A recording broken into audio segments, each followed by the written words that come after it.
Yeah, that's right. Earlier this month, my exclusive report into healthcare insurance giant Anthem revealed that the company planned to slash the amount of money it reimbursed providers for performing special needs therapies. The decision would have negatively impacted healthcare providers, kids with special needs, and their families. We told you about how at the last minute, Anthem decided to roll back those controversial cuts.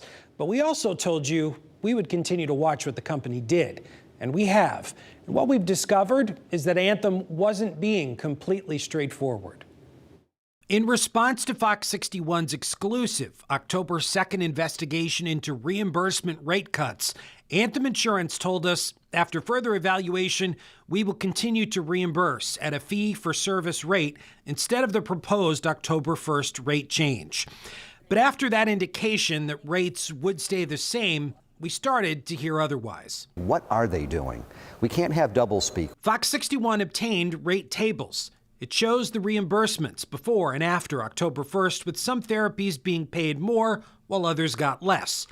Anthem told us the aggregate impact is the same. You can trust, but you have to verify. We asked Anthem to back up that assertion by showing us the data they used. They refused and said our contractual rates are proprietary and confidential. Why is Anthem making changes in the first place that can directly affect the care that thousands of people in Connecticut depend upon, especially children? Republican State Senator Jeff Gordon knows a little something about health care. He's a cancer doctor and a former chair of the State Medical Society. Senator Gordon saw our investigation and expressed concern, writing this letter to Anthem. I'm concerned it's going to be a negative impact on patient care.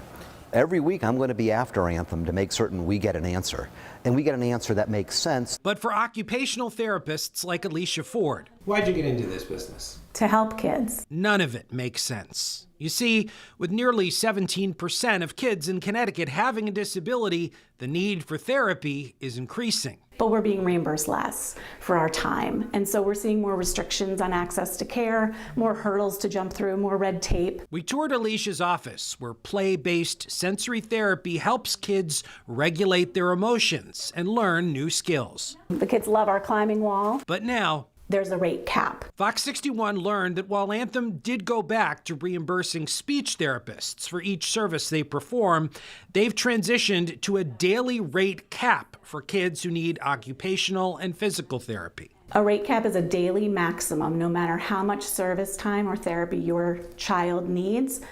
The insurance company will only reimburse that one rate. We obtained this message from a provider telling families therapy sessions would be shortened, saying we had to carefully consider shifting to an out-of-network provider or changing the duration of our therapy sessions. A rate cap forces families who used to be provided with multiple therapies in one day to split their appointments into multiple days. More travel, more gas money, less convenience. But because some insurance plans also have visit caps, splitting up appointments means families reach those caps faster. And once they do, their kids can't get any more therapy. The family is bearing the burden of these changes. If you had the CEO of Anthem in front of you, what would you say to him? I'd love to see some data points. We took Alicia's request to heart, so coming up on the news at 6, we'll show you what happened during our visit to Anthem's Connecticut headquarters in Wallingford as we tried to get answers from the company's president. In the studio, Matt Caron, Fox 61, Connecticut's news station.